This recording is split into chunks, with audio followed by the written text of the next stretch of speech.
Welcome back to the International Day 6. Yes. It's the playoff. Second to Saturday. last day. Second to last day. There's so many ways to put it. Day 5+1. Yeah. It's one of my favorites. That's a big one. It's important. So we're actually going to be going into Mouse Sports versus Roxkiss. Roxkiss just got knocked down if you've only just joined us. They lost out to DD Doe in a very close matchup until the final game where really DD just showed how dominant they were. Now they have to play versus Mouse Sports. Yes. We do want to get this game on the way as soon as possible, just because it's going to be roughly midnight for the Roxkiss players. I'm sure they're going to have a lot of energy to play this game, despite having a long matchup. We delayed with some server issues and then also some ping issues from the team. So unfortunately, a little bit out of our control, but we are going to finish off the day as nicely as possible. So Andy's talking to the teams. They're probably... We're in it to win it, man. Yeah, are they both ready? Well, we're actually started already. All right, well, you can start it. We can. Do you want to just do the players and who we're going to see? Yeah, let's just quickly do the players. So this is going to be Roxkiss. If they lose this game, despite being in the winner bracket upper finals of playoffs, they could be knocked out of the tournament. We're looking for big performances here from them. Solo, he's been playing great. Dred's been playing great. Not sure about BZZ's choice of items on the Alchemist, but I'm sure they're really going to come together in their final matchup, or what could be their final matchup. And they're going up against Mouse Sports, whose first game it is today. And we could take a look at Mouse Sports, and we can see the team that survived yesterday. Can they survive today? Koikva was our MVP of Mouse Sports yesterday in terms of his play on Clockwork. Both of these teams really do like that hero, but we won't emphasize it too much because once we go in the ban and drafts, we'll see exactly what can happen. Bruno? Yep, let's just go ahead. I just spoke so much, I was like, I'll let you say something. Go, Andy! Well, thankfully... Well, fuck. Go Webhaz, okay? What's happening? Equality here. Well, you just said go Andy. It's, it's like, it's two of them. There are two of us. One of us with significantly less hair, unfortunately. That's this guy. They can't see me pointing to myself. I make up for it, though. You do. You may more than make up for it, actually. And apparently Yul's not loading. According to Roxkiss, though, the Lux servers are fine. So earlier the problems we were having with the ping issue is not going to be the same issue here going into this best of 3, but could potentially see somebody not loading in. So I guess if there are going to be problems, I'd rather them all in one day than throughout the entire qualifications. So we're going to be waiting a little bit to get this game started, I guess. Yeah, hopefully Suspense. you'll be able to load the next one. Was it Yol or was it Vanscore that actually failed to load, I believe, yesterday? What? That was interesting. What? 1-0. Everyone's still here. You just click on the X and then you're back into the lobby. So let's try again. Or And before someone fucks it up? someone crashed. No, somebody crashed anyway. So Quakeviz Dota crashed as soon as we get back into the lobby. So we can actually talk a little bit more about the teams, the matchup. Why do Mouse Sports have little lines around their logo on the screen? It's gone now. You see that? Well, no. Yeah, like the thingies around. Yeah. Looks like it's supposed to be like barbed wire or something. I don't know. Or whatever it's called. Yeah, just weird. That's all I've got. I'm just here for the Dota. Oh, okay. Yeah, it's just Dota's Yeah, good except too. for the- it's all Dota for me. I mean, Roxkiss versus Mouse. Both of these teams, well, I should say Roxkiss more than Mouse. We're Look, expecting. what? Andy is coming up soon. Ready? That's DD. I'm looking at the preview screen. DD. Yeah. EGG. EGG. Is it after this one? No, wait. Okay, Wait well, for there's it. like How two to more. keep people entertained. I could have kept talking for like I 20 more think so. seconds. No, you can't talk, Andy. This is No. more important. It's very important. Empire. Empire. It's like a homage to the teams that didn't make Yeah. it. AL, Slark Pick, Video. Short-term memory is worse than mine. Migo. What's that about? Who put those lines on there? I don't Maybe think it's supposed Mouse to be Sports like a put them on tail, there. man. I don't know. It doesn't make any sense. Maybe there's like a to me. mouse, and then it's the mouse's tail. That's a very long tail for a mouse. Yeah, it's a long tail. It doesn't have to be anatomically correct, Bruno. It's a team logo. It's a mouse. Sports. Yeah. All right, looks like both Yeah. teams are ready. They're ready. That's what's important. This game. What's important is Roxkiss versus Mouse. What's important is that the team that loses here ends their opportunity of being able to go to Seattle. Yeah, and the winner, of course, moves into the grand finals together with DD, where they will fight for the direct invite or qualifier invite as well as a wildcard spot. And looking over to the East qualifiers, you do not want to get that wildcard spot. That's Yeah. going to be a tough game if you actually get into second. But, of course, you got to win this game to be able to even get to the grand finals first. And He connected. Yeah, we got everybody in the game. Awesome. Awesome stuff. Last best of 3 of the day. The last chance for Mouse Sports and Rock's Kiss to prove that they are indeed worthy of following that road to the International 3. Of course, this is the West qualifiers. For those of you just tuning in, you can see it on the right-hand side of your screen because we like having fancy overlays. But Mouse Sports, going into this best of 3, I kind of have to favor them. They beat one of the favorites in terms of making it all the way through, which was EG. It was a really, really close series overall, but Mouse just seemed to bring a bit better game. Yeah, they played so well against EG, but if I'm not mistaken, Roxas actually beat EG as well, though it was a lot more even in those games. Yeah. And it was earlier on as well. Those were the long best of 3s we had yesterday, which pretty much put us behind about 3 or 1.5 hours. But going into this game, I would still feel that Roxas might have the upper hand just in the way they play. If they manage to get the heroes that they want to get, like if they can get a proper Roxas lineup, I feel that they executed it a lot better than Mouseboard does. But if Mouseboard can give room for Black, then it's going to be so hard for Roxas to stop them.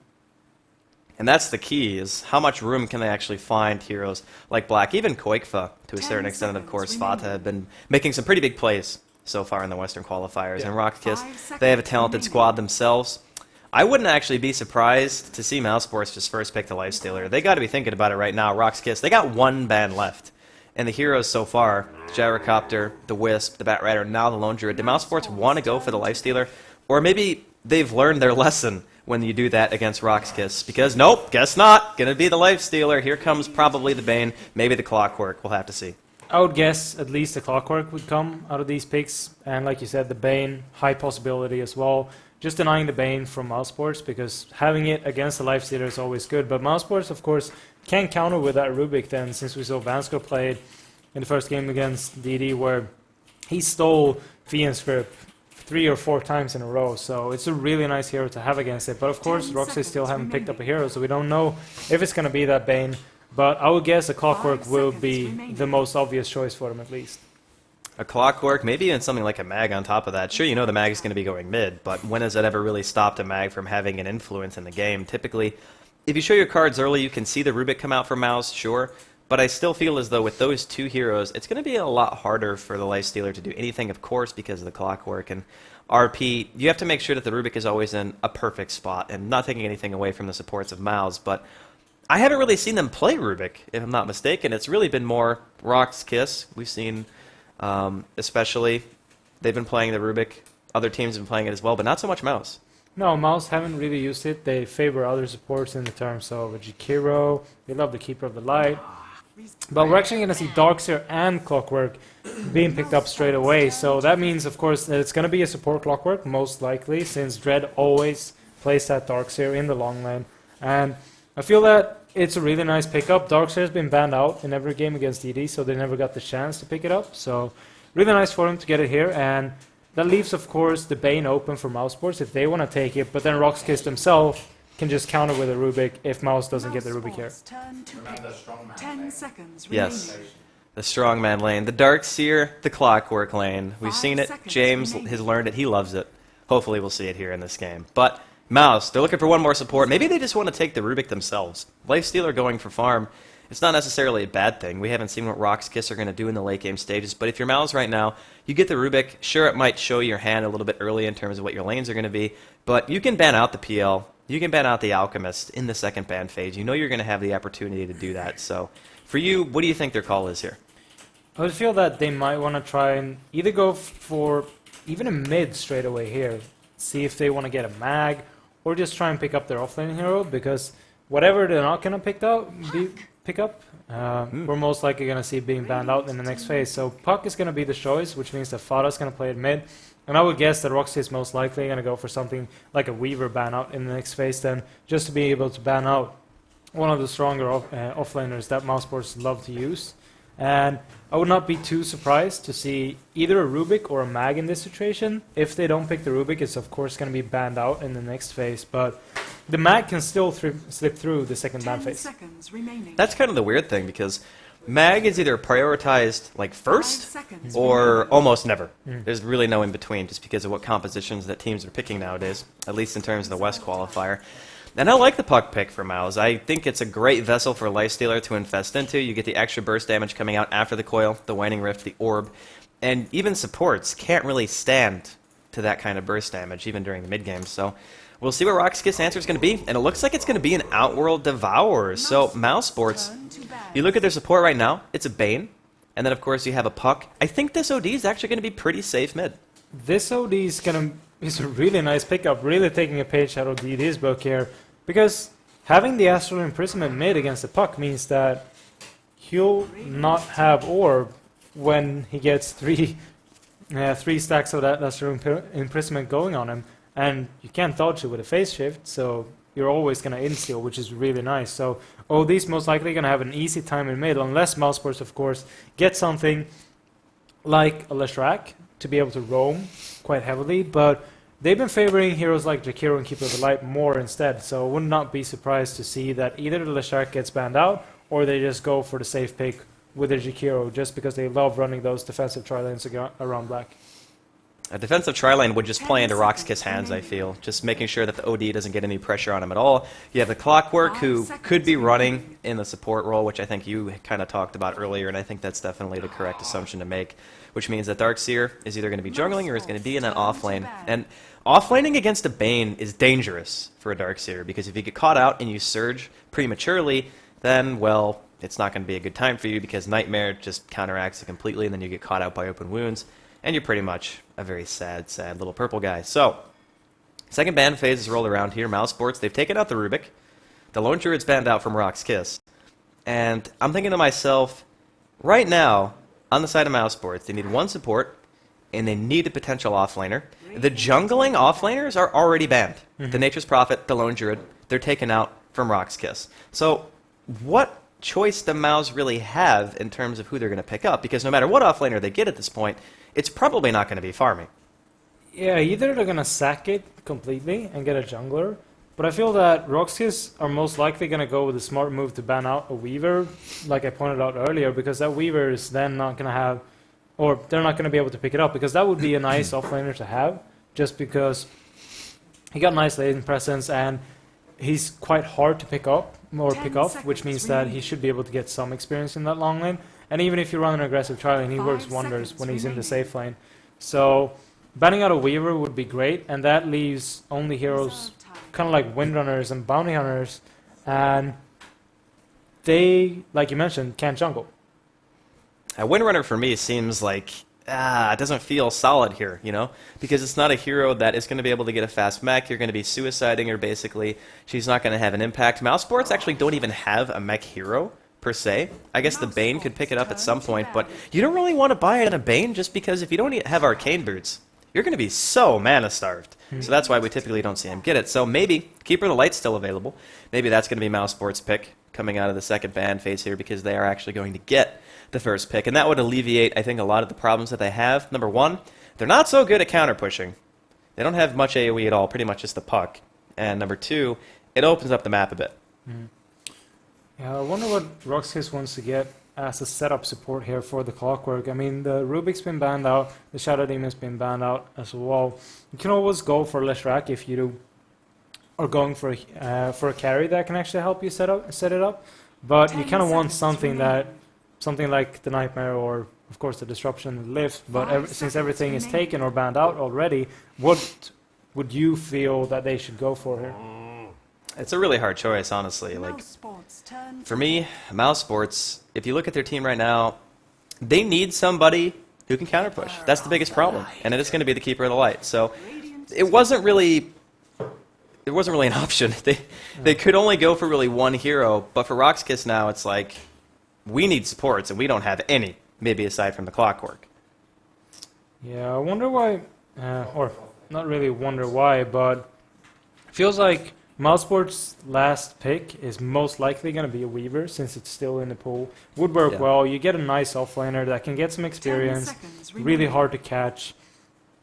And yeah, it would just be a really nice hero to round up their lineup, because there isn't really too many heroes or that many other heroes that they can pick up in this situation. But Roxkiss, like you said, they Need another support to be picked up here, and then of course find a carry. But they're going to go for the Phantom Lancer, so... Mouse sports. And this is another one of those lineups that you look at it, you see the Clockwork, the Darkseer, they can delay the game. That is really what those heroes are meant to do.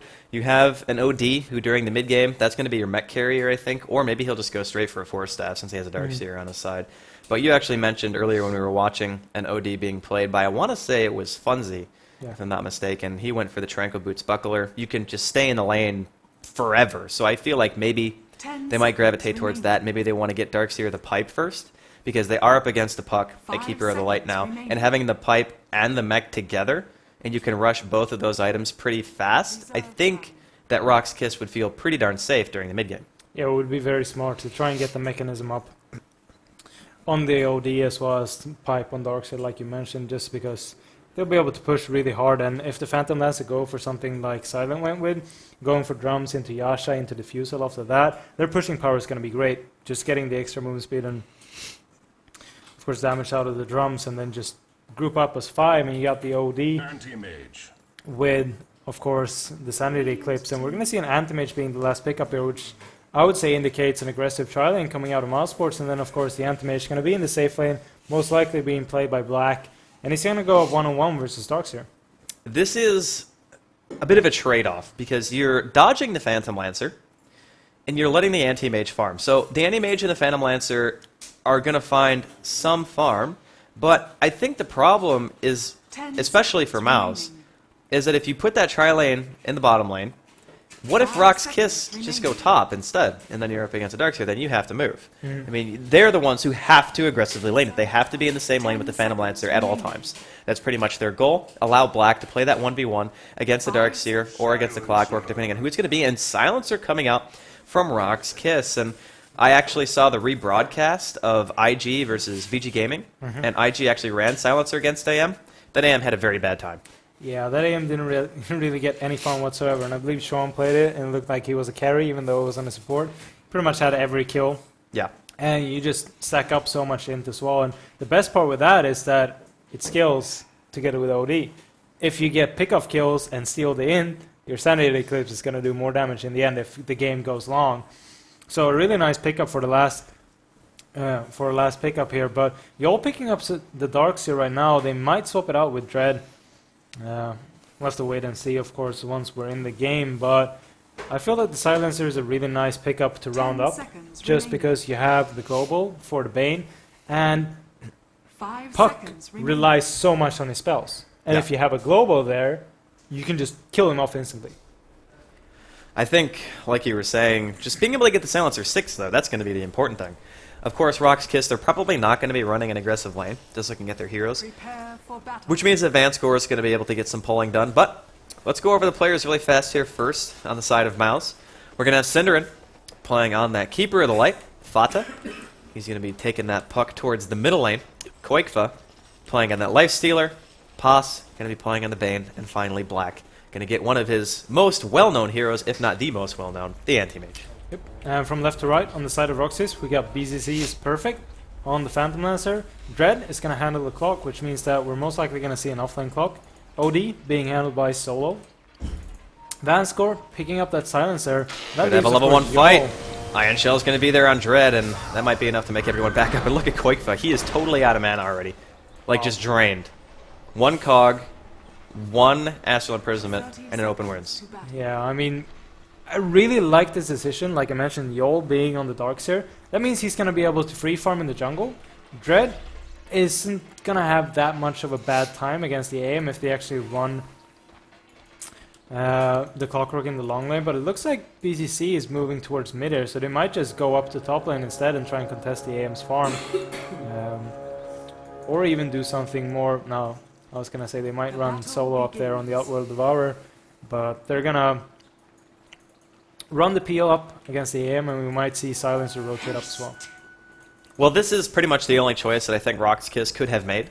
If you go up against the aggressive tri-line of Mao's, you got a Keeper of the Light, a Bane, a Life Stealer. We talked earlier when we saw actually these heroes play together that it's easy to land the follow-up Illuminate. It's easy to land the Open Wounds, and you pop off the Nightmare, get the Brain Sap off, just go for a really quick kill. And as long as you buy Sentries, BZZ would have never farmed. So their choice basically is just keep Clockwork in the bottom lane. He's going to be getting much more experience here than he would have if he was top, probably, for a while anyway, because he started with boots. He didn't really start with the optimal 1 versus 1 build. But they're going to have a babysitter for this Phantom Lancer, and Black's going to be like, guys, I'm going to need some help. Yeah, they're going to be forced to rotate up the support, as we actually see Cinder moving up straight away. So he's going to be there with the Illuminate to help out, but I still feel that the damage output on the side of Roxas is a bit higher together when you have the Silencer together with the Phantom Lancer. As soon as Silencer gets his last word, that damage output is going to increase massively as well. And the best part about Roxas' decision with this is that they're going to have a Darkseer in the jungle, and if they go Mechanism on the Outworld Devourer, then the Darkseer is going to be able to rush the pipe really, really fast, especially if he can free farm in the jungle. Which I think he's going to continue to do, as he's decided to start at the big camp, actually, doing some neutral ion shelling. You can actually get the double damage off as long as you ion shell yourself and then another creep, and you can kite it out, and it's actually very, very efficient to do so. Also allows your bottom lane to pull if he wants to. In this case, I don't think Dread will be doing that, because he's pretty unsafe. We can see Pos going around. He wants to try to find the Nightmare. Is he going to go for it? Dread's actually just going to turn around and hit him. Says, yeah, I got boots. I'm totally content in chasing you down. But I get the feeling that this game is going to be based on how much farm they can get Black for Miles, because if he doesn't keep up with the Phantom Lancer, it's going to be pretty scary. Yeah, Black is going to need a lot of farm, especially since you need to go for something like a Battle Fury to be able to outfarm a Phantom Lancer, whereas Phantom Lancer pretty much needs a Yasha together with a drum and you're good to go.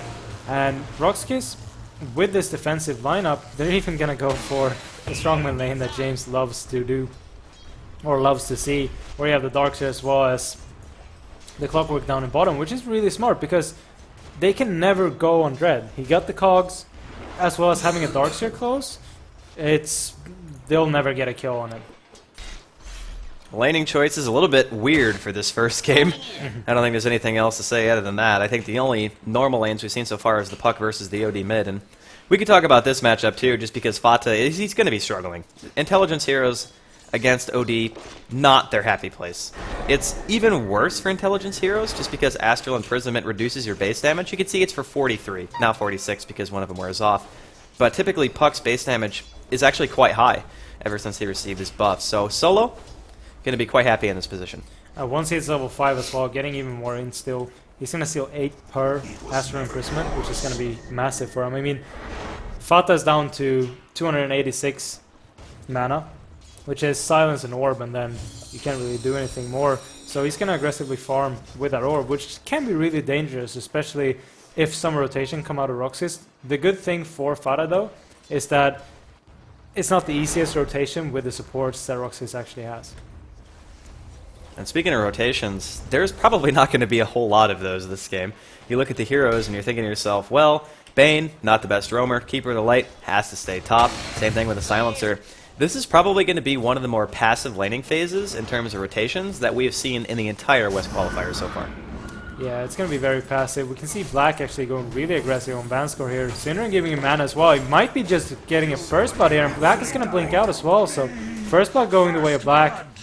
That's really nice for him since he's falling behind a tiny bit in the last hits. He's only 2 last hits behind BCC though, but BCC not going to be able to farm in this lane anymore. That was incredible awareness from Black. He just knew that there was no more mana on BZZ to throw another Lance, and he knew he could get those auto attacks in. Of course, AM, he's extremely fast. He even decided to buy himself boots, so he's actually still winning in CS over BZZ. And for Rock's Kiss, we talked about how important that was. Bottom lane, Yul, he really wants to surge himself, but he knows Pos is just waiting to throw out the Nightmare. Yul's just going to die. Like, he gets the surge off, but Dread, unfortunately, not close enough. And Miles up to a fantastic start, 2-0. That's really nice, getting those pickup kills. Dread actually going for the pull instead of staying in lane, getting some extra XP. I can understand it, getting the pull, getting the extra gold out, of course, and getting the lane back a bit, but letting the Darkseer die there is kind of bad. Qualifier picked up face boots now, which means that he's going to be able to chase quite easily, and with Pos getting higher levels as well, he can rotate with that Bane. And that's really key here, because since these are all 2-1-2 lanes, essentially, if you win a lane, you're getting a ton more experience because you're not splitting it between another hero. So it's not like a support lane where you're going to be level 4 at like 10 minutes in. Pos is level 4 now, and it's 5 minutes in. So The impact of these supports getting a lot more experience per lane is going to be pretty important as this game stretches on. And BZZ, he's made the transition. He's like, I don't want to be up in that top lane anymore. We've already given away the first blood. Top lane looks like Yul's taking some harassment as well. But he's going to be fine. Black actually blinks forward. The surge is going to be wearing off, but unfortunately Black not able to get any more autos. And he's putting points into that mana break. He's playing a little bit more aggressive than I would say even normally for him, but he's still making it work. Yeah, he's going to be able to jump on Yol here, and he's going to use his mana void as well and get the last hit in. So a really nice pickup kill there for him, and this just helps him get more and more farm. It's going to put him closer to Battle Fury, and with BCC not really picking up any farm whatsoever, he's going to have a hard time being in this lane against Koikwa since he finished off those power treads. So really nice start from coming out of Mouse here. 3 kills on the board, all in favor of Mouse here in Game 1, and this was the scary factor for Rock's Kiss. This is why they really didn't want to have to lose to DD in that upper bracket, because we always know that Mouse is going to be a ridiculously strong team. And I gotta say, I kind of favored Rock's Kiss in terms of the draft, but just the way the lanes are working out, Mouse are pretty much winning it all. Yeah, Mouse is really getting the upper hand in this laning stage, and that's going to help them out because they need to get this advantage to open up the map for Black, make sure that he can get a fast Battle Fury, and then just stay ahead of the Phantom Lancer this whole game. We'll see if he can manage it. As bottom lane, seeing more rotations from other heroes. There's actually a tri-lane now, a full tri-lane, coming out from Rock's Kiss.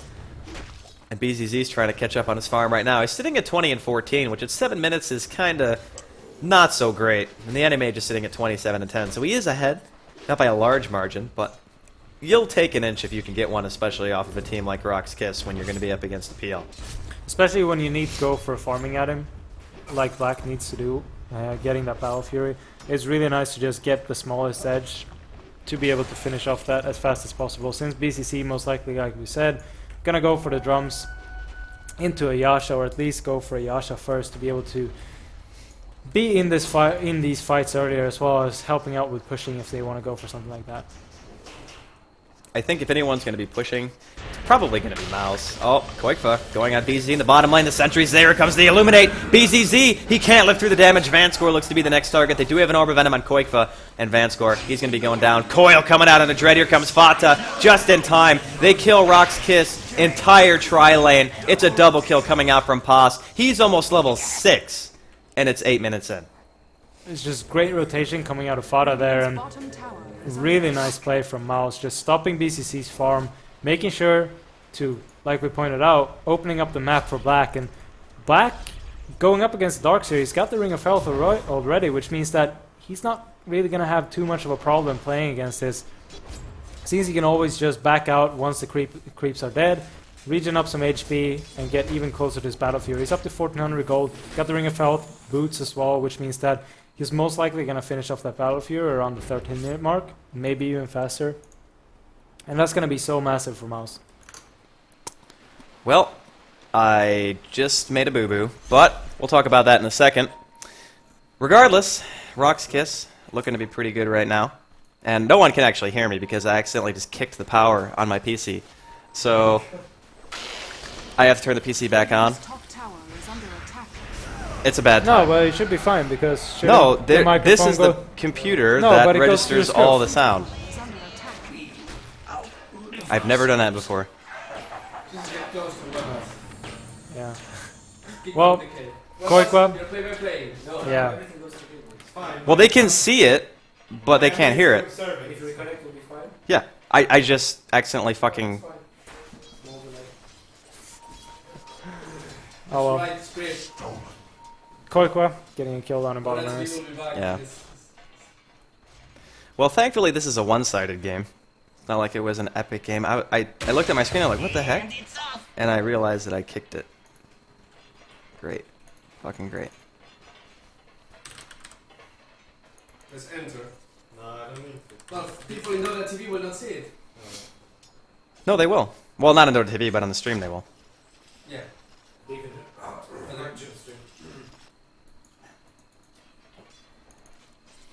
Should be back in just a second. Radiant's bottom tower is under attack.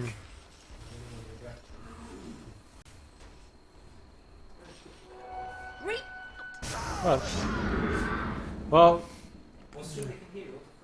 No, they can't. They can't hear us. Yeah, they can. But that's the thing, Oh, they like, can. isn't it going through script since he's in the broadcaster shop? Well, the in-game is this PC for sure. Like, I know that.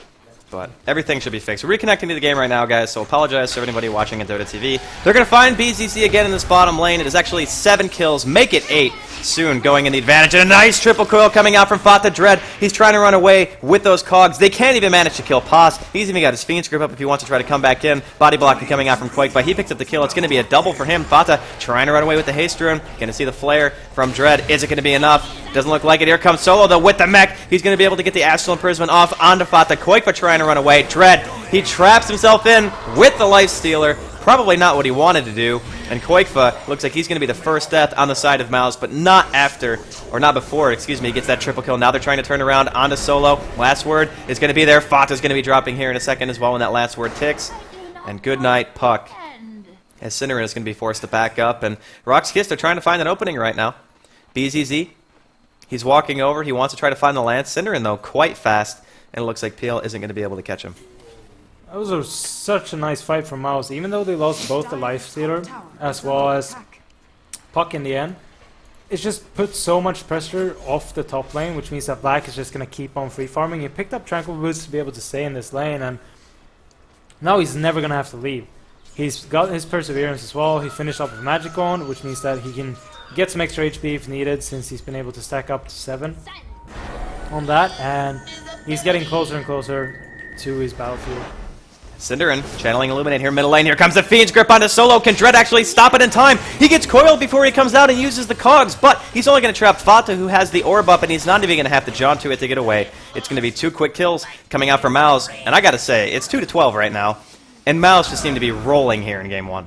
Yeah, Peel is never really going to kick into this game, I feel, just because Black getting so much farm. He's going to be able to finish off another item after the Battle Fury before PL even gets his Diffusal.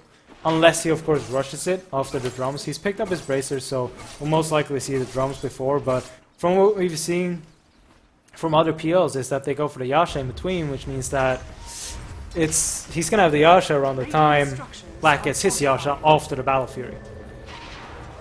We'll see how the farm ends up for both teams, but we can see the OD still has a really fast mech, and that is relatively important. I'm just not sure if it's going to have much of an impact. Kappa per minute. Excellent stat, Bruno. I'm a fan. I am personally a fan. And Quakefa, in the meantime, he's got his drums done. He's got the Overvenom. He's got the Phase Boots. Probably going to be seeing him go for the Armlet build next. Wouldn't be too surprising. The one thing we have to worry about, though, is even though Mouse have a significant kill lead right now, in the late game, you still have to worry about the OD. You still have to worry about the PL. PL's been shut down to an extent, but he hasn't been totally knocked out of the game.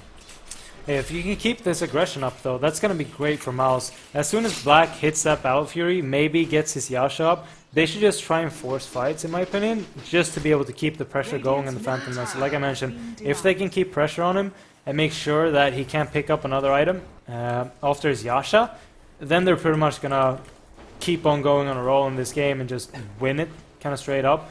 Because Mouse still got the Life Stealer, and if he goes for the Armlet, like you mentioned, then he's going to do quite a bit of damage to that Phantom Lancer as well. We'll see what the next choice is going to be for Quakefa. Hastrun going to be picked up here by Solo. I don't think he's going to be able to find anyone, and more than anything, I think actually bottom lane they want to try to make something happen here. This Quakefa is doing a bit of damage to BZZ. But you know a team is behind when there are potentially 3 heroes here, and they still don't want to go on the Solo Lifestealer. Yeah, Lifestealer at this point is quite tanky. He's up to level 9. Dream Oh, Coil top going lane. on top. Yo, with a really nice vacuum, actually, might be able to escape this. Just going to stand in the coil and be perfectly fine. I got to say, that was a clutch vacuum. If he didn't get both of those heroes over the ledge, he probably would have gotten taken down. Black, he did have that Mana Void and continues to farm very, very well. But it's 15 minutes in. Rock's Kiss, they've only lost 1 tower. They lost the Tier 1. Of course, Mouse still have all of their remaining Tier 1s. And there are just a ton of people down here that want to go for Quakefa. He does have the rage if he wants to pop it. Going to be forced to use it right now. Here comes the Fiend's Grip coming out of Dread, but the Global Silence coming out for Vanscore immediately cancels it. Can Dread actually live through this? It doesn't look like it. And the rest of Mouse, they're here to back him up. Quakefa, he goes for the double. He wants more. The Nightmare onto the image. They don't actually know it's an image yet, or they might. Illuminate's going to be off the mark anyway. And Quakefa pops the rage, so I guess they didn't know. But BZZ, he's got the 15 charge wand. He's sitting, actually running back to the Tier 2 tower. So he is very scared at the moment. And it looks like Mao is going to be able to establish a bit more map control here. Yeah. Black sending out his Battle Fury now, and he's up to 96 last hit already. That's going to be around 170, 180 once the 20-minute mark hit, which means we're going to see a Yasha, maybe even a Finnish Mant style, around 22, 24 minutes into this game. And that's going to be huge for them, because that means that Black will be able to farm a lot faster, and he'll be able to join into the team fights.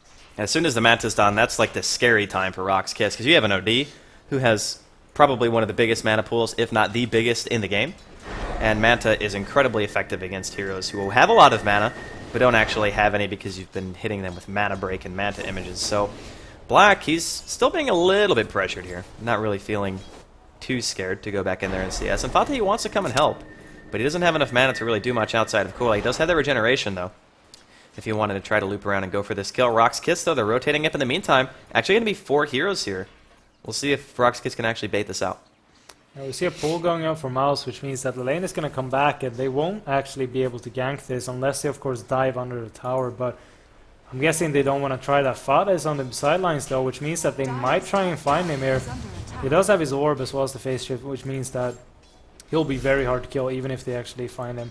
So Black going to start farming the jungle a bit, since he knows his lane is getting pressured, and they can see more than 3 heroes up in top now. Miles right now just playing it safe. No reason to do anything else as they maintain a 12 kill lead at 17 minutes, which is nothing short of ridiculous, I must say. But it doesn't really feel like Rock's Kiss are... I mean, they're looking scared now as Fata goes in. He finds the triple coil right onto Yo. Actually going to get stuck in his own team with Cogs. And now we're going to see the Fiend Script going off as well. Here comes a nice Illuminate. Hits 3 members of Rock's Kiss. The mech is on cooldown. Yo trying to surge away. Gets brain set by Pos. Going to be the first one to go down. Black, he wants a chase. He's looking for more kills. He has that level 4 into Blink. He's going to get Astral Imprisoned. Another Illuminate hits. And Dread, he's taking a huge amount of damage along with Solo, who actually buys back. Dread is going to drop as well. In the meantime, Vanscore going to be the next one to fall. It's 2-18, and Mouse, they are just running rampant here in game number 1 against Rock's Kiss. It's a buyback and another death, and it's a good game, well played. Under 18-minute game. Get out your compendiums. It's over. Such perfect play coming out of Mouse this game. I mean, the laning was really smart out of Rock's Kiss, but Mouse just managed to get kills where they weren't really supposed to get any kills, and that was such good plays, and Mouse, just wow. That was insane. Like, if that was the Mouse that people were expecting going into this tournament, they should just be in first place, because that was ridiculously good play coming out from them. And you know what I love the most? They abused that Rock's Kiss wanted to get their PL farm so badly. Like, they forced him all over the map. He couldn't get anything. They found kills everywhere because there was so much uncoordinated movement all over the map. It was just brilliance coming out from Mouse in game number 1. So, Rock's Kiss, they're not going to be feeling too happy about that loss. That's got to, at the very least, be a little bit demoralizing. That will be demoralizing, especially since they already lost the best of 3 before this. Lost against ED. It's going to be tough to come back from this, but, I mean, they still got the chance. It's just that Mouse, they played it so well, and like you said, they just forced the PL to run back and forth all over the map. Couldn't really establish any farm whatsoever, whereas Black was just sitting in the lane, trying to get as much last hits as possible, and finished off the battlefield around 15-minute mark. So great play from Mouse. Yeah, excellent play from Mouse. Sorry guys, I actually accidentally restarted the PC, so I have to retype in all the settings, of course, for hosting the next lobby. But we're back in the studio here with James. Bruno, buy me some time. James. Brilliant game. Do you like the game too? I All love right, the back game. to you, Andy. Brilliant. You guys are dicks. I just want to say that right now. But I personally feel as though that first game... It's fine, Andy. No, it's fine. no, now you brought it back. We got this, Andy. We got this. Jesus. The supports from Rock's Kiss, they couldn't really buy the time or the goal that they had in store just because of Mouse Sports going for that offensive try. It was like the Silencer, Clockwork. Silencer is a nice little support to have in terms of harass, but you want to be successful on that, and force someone away didn't really happen. I predicted, by the way, that Yol was going to go jungle, and I was really happy when I saw it. I was like, strongman laning coming, because when he hit level 4, he went to the lane down here, put out some iron shells, and it did help. But just the sheer aggressive diving potential that Mouse Sports had backed up by their supports. It was, yeah, Phantom Lancer didn't have room, and the supports couldn't back him up. What were you talking about? Diving potential. Diving potential. I really like your analysis. I think it all came down to just weird laning and decisions in the first 5 minutes into the game. Of course, we can't analyze this game as a proper game because just under 18 minutes, there's not much to analyze, really. It's just complete control. They got kills from the 2 side lanes. There was a triple kill after the rotation of the silencer. That pack came just in time and got him and the life stealer. Got a lot going on for them. Black right there. Of course, I mean, if you look at... You can't win this dual lane versus dual lane right here, the way it had. Phantom Lancer was trying to get some creeps, but Black, of course, jumping right on time, knowing when to attack. He was constantly checking the mana of the Phantom Lancer and knew when to go into the aggression. Got a couple of kills. He went out of control real fast. And Yeah. the fact that, if you look at the score right now in replay, there were 2-15 and in the end 2-19. Droxky's tapped out and just said, let's go to the next game. Yeah, so the thing that I was impressed about Rock's Kiss was solo mid. Do you see how many denies he had? Yeah, I mean, it's what happens when you're Yeah, but against an hero. it was really good. And had he have just had his lanes work out okay, I feel Rock's Kiss could have done something amazing. One thing that did surprise me, though, was Dread actually came to middle, and there was a sentry ward down with invisibility, and they obviously had to put a sentry ward down to kill the ward on the high ground of the Radiant side, and they still felt they were going to go, and it just backfired. So there were small little things that just kept adding up that made Rock's Kiss at such a big disadvantage. So it's the first under 18-minute GG I think we've had. I'm sure Rock's Kiss can bounce back, though. Yeah. They've shown they can. Well, I mean, if you want to make a sports analogy, this is tennis, Grand Slam, finals. You had too much points the last set. You lost them both. You get a next set. This is it. If you win this one, you go there. But now they're 1 match point below. And if Mousesports can win this, Rock's Keys will unfortunately have to say goodbye to their TF